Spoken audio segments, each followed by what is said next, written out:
menunggu buah. Ibarat tanaman sudah berkembang, sudah benih-benih kecil-kecil sudah ada buahnya, nunggu masak dan untuk dipanen. Ini orang-orang yang nunggu panen. Jadi kalau dari awal kemarin saya hanya memberikan motivasi supaya semangat dari awal untuk menggapai nilai-nilai Ramadan sampai akhir Ramadan dan dijaga dengan baik-baiknya, malam hari ini saya ngajak cumi-cumi untuk buku. Ayo kita itu. Ketika kita sudah melakukan penggemblengan, pembakaran, penempaan, membuang karat dari besi-besi yang karat itu ditempa. Sekarang sudah karatnya bersih, mungkin sudah mulai ada bentuk. Barang besi apa bentuk golok apa pisau, tinggal mempertajam supaya ada hasil yang maksimal. Ini malu ini. Bapak Ibu hadirin sekalian yang dirahmati Allah, kita sama-sama tahu yang intinya saum Ramadan adalah dalam rangka tazkiyatun nafsi, penyucian jiwa. Makanya Ramadan saum itu bukan sekedar menahan lapar dan haus, kekosongan perut, tetapi lebih dalam menekan hawa nafsu, gejala hawa nafsu supaya jiwa menjadi bersih. Untuk apa jiwa harus bersih? Jiwa ini dibersihkan pada akhir Ramadan, dipersiapkan untuk bisa menerima sesuatu yang sangat mulia yang orang sebut dengan Lailatul Qadar. Saya kadang-kadang ya sedikit dikit agak kaget. Mana Pak nama? Bersalah Pak. Ngapain? Ini kita. Ngapain? Ngintip Lailatul Qadar. Lailatul Qadar diintip. Dulu yang suka ngintip itu zaman saya muda ada cerita di Joko Tarub. Joko Tarub itu ngintip bidadari lagi mandi di danau ya Pak. Di sini ada cerita Jaka Tarub ya. Nah, di Jawa Jaka Tarub terkenal. Ngintip. Lah kok Lailatul Qadar mesti ngintip? Aneh. Memang Lailatul Qadar ada apa? Kan itu mestinya. Kok kemudian diintip di akhir Ramadan?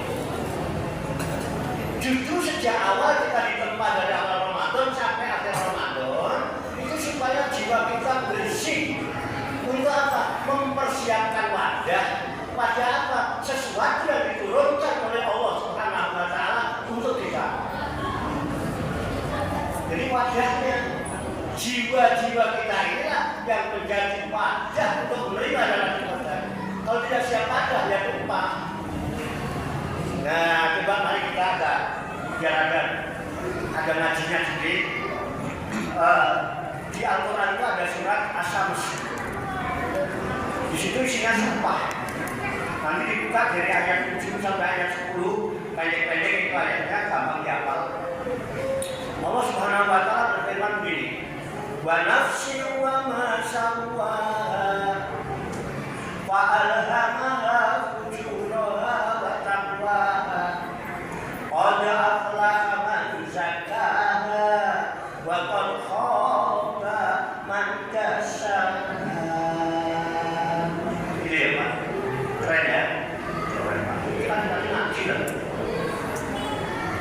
Wa nafsi, demi jiwa, demi nafsani, demi nafas. Di diri kita ini semua ada jiwa. Kalau nggak ada jiwa nggak bisa begini. Betapa mulianya jiwa-jiwa yang dianugerahkan oleh Allah, yang diamanatkan, dititipkan kepada diri kita masing-masing, luar biasa sampai dipakai sumpah oleh Allah. Demi jiwa, wa nafsi, wa masawaha, dan penyempurnaannya.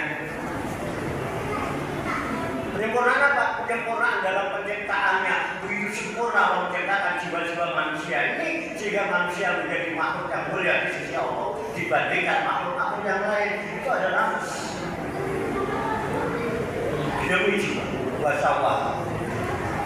Terus Allah mengatakan fa'alhamaha fujuraha wa taqwa.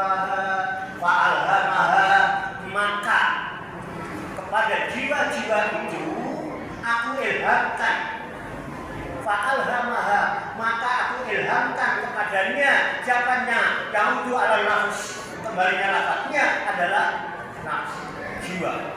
Maka aku ilhamkan kepada jiwa-jiwa yang ada ini ada dua, fujuroha wa taqwaha. Ada ilham kejahatan, ada ilham ketakwaan. Pak, berasa? Sudah berasa belum? Belum berasa? Mari kita rasakan dalam jiwa-jiwa kita masing-masing. Pernah nggak suatu ketika ada suara yang orang lain tidak pernah dengar dan kita dengar? Ya, Pak. Iya. Sampai sekarang kan cyber center ya. Kok tahu? Iya. Itu ada cewek cakep. Apelin aja. Enggak. Puasa. Cuma ada suara gitu, Pak. Pernah nggak kalau misalnya itu dalam konteks yang berbeda? Tapi akrab kita nggak pernah dengar suara itu. Tapi juga ada suara Jakarta.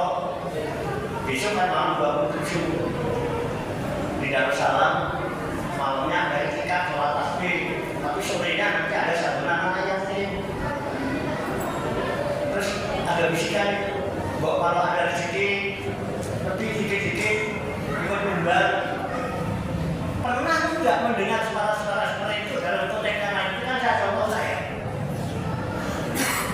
Halo, ada nggak Pak suara ini? Tanpa huruf, tanpa suara, tapi kita bisa paham. La harfin wala sautin.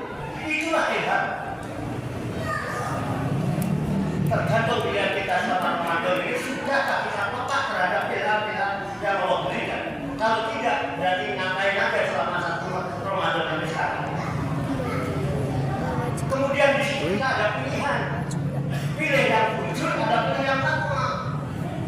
Yang jujur, yang pilih kejahatan, hasilnya adalah kesengsaraan. Yang pilih ketakwaan, hasilnya adalah kenyamanan, ketentraman, kebahagiaan dalam hidup. Itu yang menentukan, itu qadar, saudara-saudara.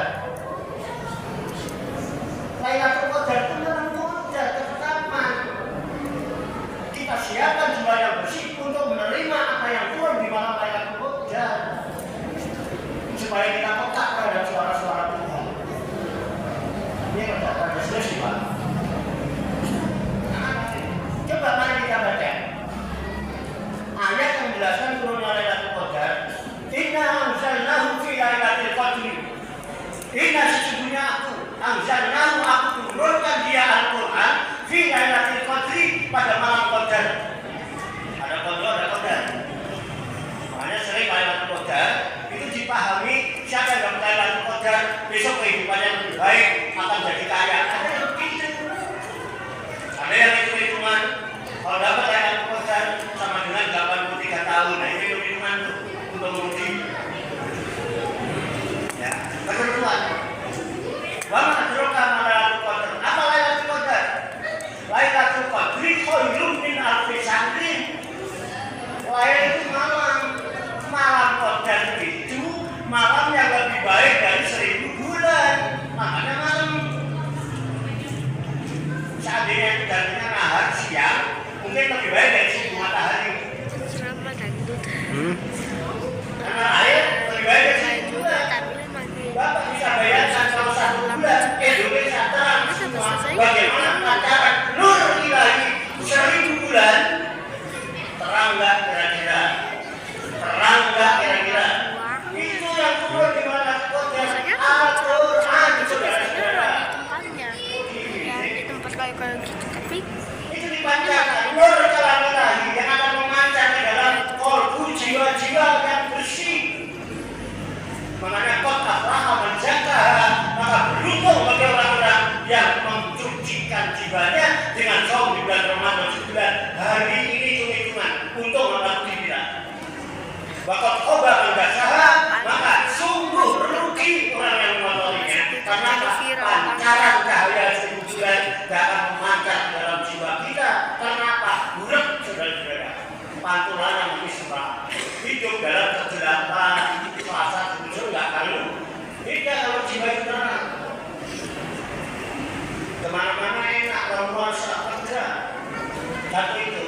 Jadi itu lewat proses.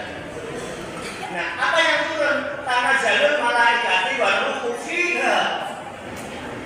Pada malam diturunkannya Quran di dalam Quran bulan Ramadan itu, jutaan malaikat diturunkan oleh Allah, termasuk di dalamnya baru kufiha, roh di dalamnya. Untuk apa? Oleh amri dengan izin Tuhan untuk mengatur segala urusan-urusan orang hidup. Insya Allah yang jiwanya sudah bersih dengan di tempat Ramadan. Sekarang nanti Ramadan tinggal beberapa hari lagi, pertahankan asa jiwa bersih. Insya Allah takdir ketetapan akan menjadi lebih baik karena kita akan peka terhadap ilham. Pasti kita akan memilih ilhamnya yang takwa. Bapak Ibu dan sekalian, warahmatullah mengenai itu nggak panjang-panjang nanti. Kalau pengen paham nanti ke Padepokan aja, kita ngopi saat sambil rokokan di Padepokan bebas nanti sampai situ. Makanya kenapa saya sepuh nggak hadir untuk isi kuliah sepuh, mohon maaf Pak Ustadz Asofi, saya diingatkan tadi rumah lama ya kalau bisa sepuh baru selesai.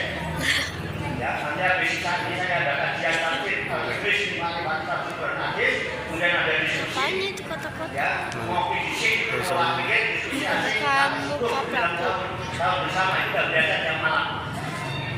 Jadi mohon maaf kalau saya sebut nggak bisa hadir di sini. Ini saja barangkali nanti kita 21 detik. ya. Banyak kekurangannya, banyak kesalahannya, saya mohon maaf. Wassalamualaikum warahmatullahi wabarakatuh. Waalaikumsalam warahmatullahi wabarakatuh.